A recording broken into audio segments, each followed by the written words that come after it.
درود و مهر به شما همراهان عزیز چنل راز. خیلی خوش اومدید. امیدوارم هر کجای دنیا، هر ساعت از شبانه روز که هستی، حالی خوب و لبی خندون داشته باشی و دلت شاد باشه. توی چنل راز من حافظ خونی انجام میدم و سعی میکنم غزلهای حافظ رو به شکلی ساده و به زبونی روون بیان کنم. تلاشم اینه که پیامی از دل کلام حافظ به گوشت برسونم که چاره‌گشای چالش‌های روزمره من و تو باشه. پیام‌هایی که هر کدومش تلنگرهایی به هم بزنه که بهتر زندگی کنیم. چند ثانیه‌ای سکوت میکنم تا تمرکز کنی، بتونی ذهنتو آماده کنی، از شلوغی‌ها و هیاهوی روزمره فاصله بگیری تا کلام حافظ رو بهتر درکش کنیم.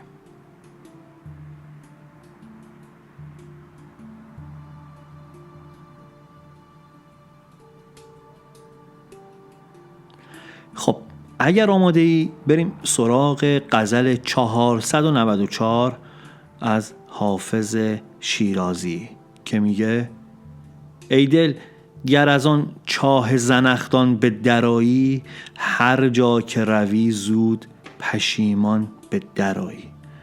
هشدار که گر وسوسه عقل کنی گوش، آدم صفت از روضه رضوان به درایی.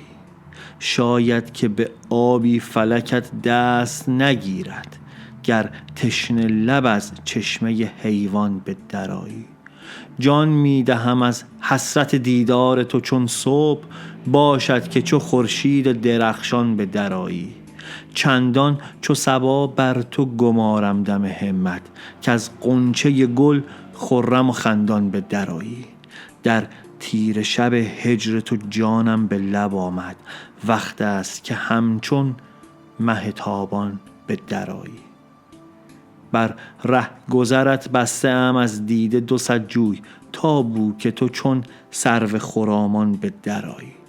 حافظ مکن اندیشه که آن یوسف مهرو، باز آید و از کلبه احزان به درایی.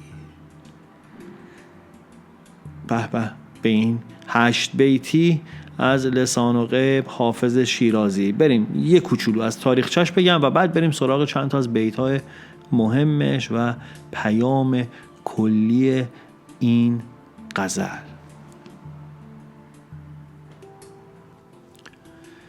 غزل 494 حافظ اوایل سلطنت شاه زین العابدین جوون سروده شده. حافظ رو به دل خودش داره این غزلو میگه و بیت اولش خیلی به نظرم خاصه، خیلی یک جنبه و یک تمثیل جالب داره. بریم سراغش ببینیم چی داره به ما میگه. ای دل گر از آن چاه زنخدان به درایی، هر جا که روی زود پشیمان به درایی. حافظ داره به دل خودش میگه ای دل، اگه یه روزی بتونی از این چاله عشقی که توش افتادی خلاص بشی، این چاله اون چاله چونه یاره،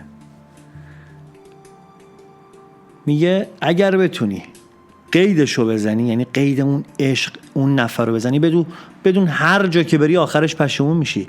یعنی این عشق انقدر عمیقه که حتی فرار ازش هم فایده نداره. دل انگار اسیر زیبایی معشوق شد و راه برگشتی براش نیست. هر مسیر غیر از این عشق آخرش حسرت میاره. هشدار که گر وسوسه عقل کنی گوش، آدم صفت از روضه رضوان به درایی. اینجا حافظ داره هشدار میده، میگه حواست باشه، اگه زیادی به حساب کتاب عقلت گوش بدی ممکنه از بهشت عشق پرت بشی بیرون. اشارش به داستان حضرت آدمه که با وسوسه عقل و فکر بهشت رو از دست داد. حافظ میگه توی عشق همیشه عقل راه حل نیست، گاهی بهتره که دل حرف بزنه. شاید که به آبی فلکت دست نگیرد، گر تشنه لب از چشمه حیوان به درایی. اگه از چشمه عشق و زندگی دل بکنی ممکنه دیگه هیچ وقت به اون خوشبختی نرسی. مثل کسی که تشنه است ولی از کنار آب رد میشه. حافظ میگه بعضی فرصت ها فقط یک بار توی زندگی میان، اگر ولشون کنی شاید دیگه دستت بهش نرسه. جان میدهم از حسرت دیدار تو چون صبح، باشد که چو خورشید درخشان به درآیی. خیلی با احساس میگه حافظ اینجا. میگه از دلتنگی دیدنت دارم جون میدم، مثل صبحی که منتظر طلوع خورشیده، امیدش این که معشوق بالاخره بیاد و دلش روشن بشه. یعنی حافظ داره میگه با دیدنت همه تاریکی ها تموم میشه. چندان چو صبا بر تو گمارم دم همت، که از غنچه چو گل خرم و خندان به درآیی. اونقدر با دعا و آرزو و انرژی مثبت به یادت هستم، مثل نسیم صبا که آروم میوزه تا شاید دلت باز بشه و شاد بشه، مثل غنچه‌ای که باز میشه و گل میده. حافظ اینجا داره امید و صبر و عشقش رو داره نشون میده و داره تعریف میکنه به این شکل. در تیر شب هجر تو جانم به لب آمد، وقت است که همچون مه تابان به درآیی. دوریت انقدر طولانی شده که دیگه طاقتم تموم شده.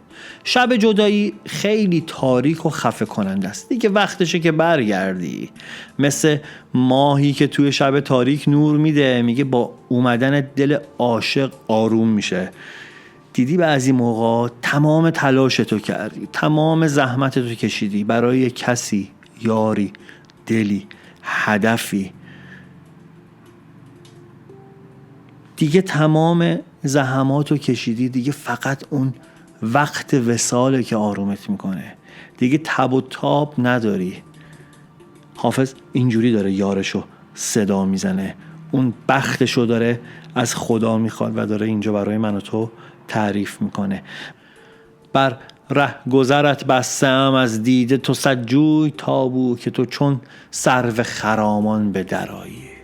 حافظ میگه اونقدر گریه کردم که اشکام شده جویاب. همه این اشکا رو ریختم به امید این که تو از این مسیر رد بشی. منتظر موندم با چشمای خیس، منتظر موندم با دلی آکنده از درد. امیدوارم با اون قد و وقار قشنگت بیای. در واقع این بیت داره اوج انتظار و دلتنگی حافظ رو توی این غزل نشون میده به من و تو. حافظ مکن اندیشه که آن یوسف مهرو، باز آید از کلبه احزان به درآیی. حافظ داره به خودش میگه علی رغم تمام دردها، علی رغم تمام پذیرش و تسلیم شدن، ولی امید داشته باش، حتی اگر سخته. امیدوار زندگی کن حتی اگر نوری از امید نیست.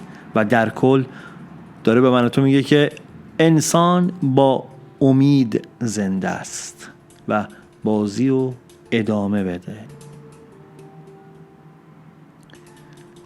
بریم ببینیم این غزل 494 چه پیامی میتونه برای امروز من و تو داشته باشه.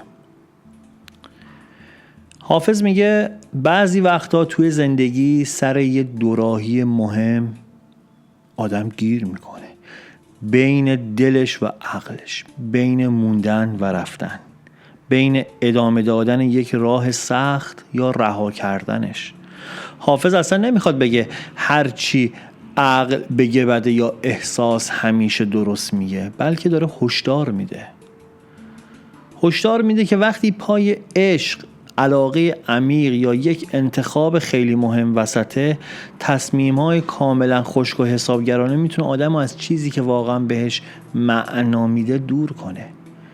این غزل میگه اگه صرفاً بخوای از ترس سختی، قضاوت دیگران یا فشار شرایط از یک علاقه یا مسیر عمیق دل بکنی، احتمال زیادی است که بعدش حس پشیمونی سراغت بیاد.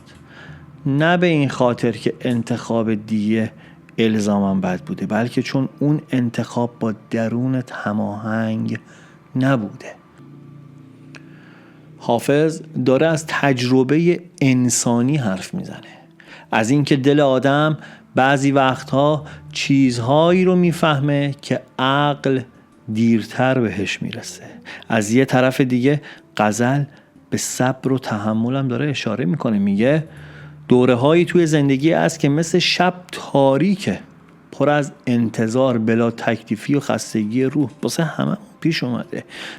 یه موقعی توی زندگی همه ما بوده که اصلا دیگه حس و حال ادامه دار کردن رو نداشتیم، گیج می شدیم که داریم چی کار میکنیم، چی کار باید بکنیم.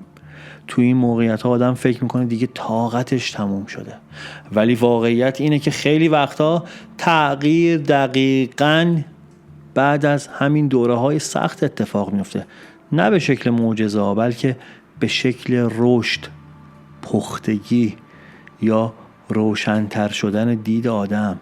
خیلی از مواقع یه دفعه به خودت میای میبینی به شکل و طرز عجیبی همه چیز خوبه، همه چیز سر جاشه. بعد با خودت هی فکر میکنی، 2 تا 4 تا میکنی، میبینی اتفاق خیلی مهمی هم رخ نداده، پول گنده‌ای توی زندگیت نیومده، ارثی بهت نرسیده، موقعیت شغلی خاصی هم پیدا نکردی، لاتاری هم برنده نشدی، قرعه کشی بانک هم نبردی. بعد اون موقع است که میبینی خودت آرومتر شدی، خودت بزرگتر شدی، خودت بهوشتر شدی، خودت کاملتر شدی.